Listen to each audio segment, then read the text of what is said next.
Hello అండి. Welcome to our channel Vijay vlogs officials అండి. ఎలా ఉన్నారు? అందరూ బాగున్నారా? మేమైతే చాలా చాలా బాగున్నాము. మీరు కూడా బాగుండాలని మనస్ఫూర్తిగా అయితే దేవుణ్ణి అయితే కోరుకుంటున్నానండి. ఈరోజు మనం వండుకునే కర్రీ అయితే మాత్రం చాలా సింపుల్గా ఎండు రొయ్యలు దోసకాయ కర్రీ అయితే వండుతున్నాను. చాలా బాగుంటుందండి ఈ కర్రీ అన్నది. మీకు కూడా ఇదే విధంగా నచ్చుతుంది అయితే అని అనుకుంటున్నానండి. అలాగే 3 ఉల్లిపాయలు, కొన్ని అయితే పచ్చిమిర్చి తీసుకున్నాను కొంచెం కారంగా ఉండటం కోసం. 3 టమాటాలు అయితే తీసుకున్నాను. దోసకాయ అయితే ఈ విధంగా నేను కట్ చేసుకొని పక్కన అయితే పెట్టుకున్నాను.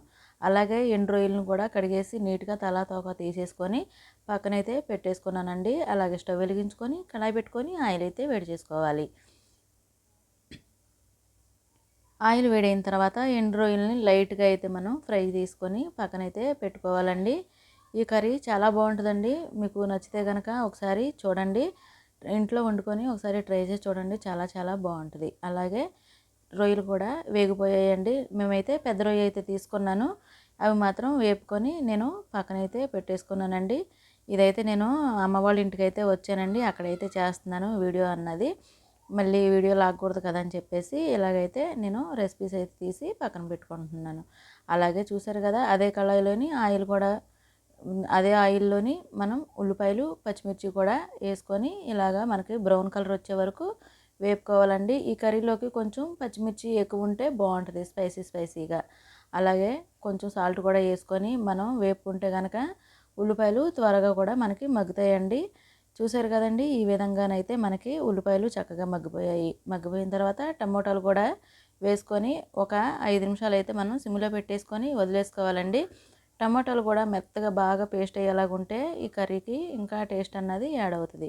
ఈ విధంగా పేస్ట్ అయిపోయిన తర్వాత శుభ్రంగా వేగిపోయాయి కదా, ఇప్పుడు దోసకాయ ముక్కలు కూడా వేసేసుకొని కలిపేసుకొని మనకి ఒక 5 నిమిషాలు అయితే సిమ్లో పెట్టుకోవాలండి. ఇది బాగా మగ్గాలండి. దోసకాయ ముక్క మనకి బాగా ఫ్రై అయిపోవాలి. అదే ఆయిల్లోని చక్కగా టమాటా ముక్కలతోని కొంచెం సాల్ట్ అన్నది వేసాం కదా, ఈ స్పైసీగా చక్కగా మనకి మగ్గిపోతుందండి.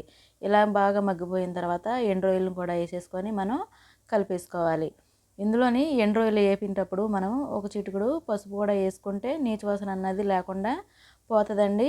ఇదిగోండి, మేమైతే ఇప్పుడు ఒక స్పూన్కి అయితే నేను పసుపు అయితే వేసుకున్నాను.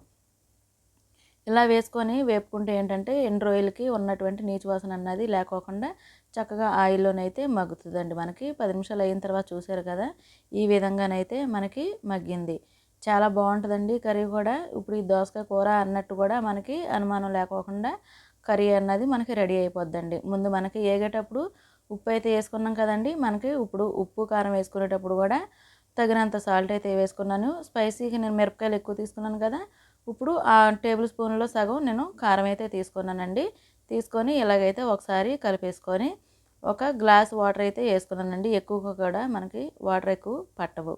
అలాగే ఇదంతా వేగిపోయిన తర్వాత వెంటనే కొంచెం గ్లాస్ వాటర్ అయితే తీసుకున్నాను. అవి కూడా వేసేసుకొని కలిపేసుకొని ఒక 5 నిమిషాల సేపు మనం మూత పెట్టించుకొని మగ్గిచ్చేయాలండి దీన్ని. ఈ కర్రీ చాలా సింపుల్ అండి. మీకు తెలియని వాళ్ళు ఎవరైనా ఉంటే కనుక ఒకసారి కనుక ఇదే విధంగా ట్రై చేయండి. మన ఛానల్ చూస్తున్నటువంటి వారు ఎవరైనా ఉంటే కనుక మన ఛానల్ని ఈ రెసిపీకి మాత్రం ఒక లైక్ ఇవ్వడం మాత్రం మర్చిపోకండి. ఇదిగోండి, 5 నిమిషాలు అయిన తర్వాత చక్కగా ఎలాగైతే వచ్చింది కదా, ఇప్పుడు నేను చింతపండు పులుపు అన్నది కొంచెం అంటే కొంచెం తీసుకున్నానండి. నిమ్మకాయ సైజులోని కన్నా కొంచెం చిన్నగా కొంచెం తీసుకొని రసం అన్నది ఇలాగ తీసుకొని వేసేసుకున్నాను. చక్కగా ఈ కర్రీకి చింతపండు పులుపు అన్నది యాడ్ అవుతే మాత్రం ఇంకా చాలా టేస్ట్ అన్నది బాగుంటుంది. అలాగే వేసేసిన తర్వాత 5 నిమిషాలు అయిన తర్వాత చూసారు కదా, మనకి రెసిపీ అన్నది రెడీ అయిపోయింది. ఇంక ఇంతేనండి. మరిన్ని వీడియోలతోనైతే మళ్ళీ మీ ముందుకైతే వస్తానండి. మనకి కర్రీ కనుక నచ్చినట్లయితే మాత్రం మన ఛానల్ని సబ్స్క్రైబ్ చేసుకోవడం మాత్రం అసలు మర్చిపోకండి. Bye friends.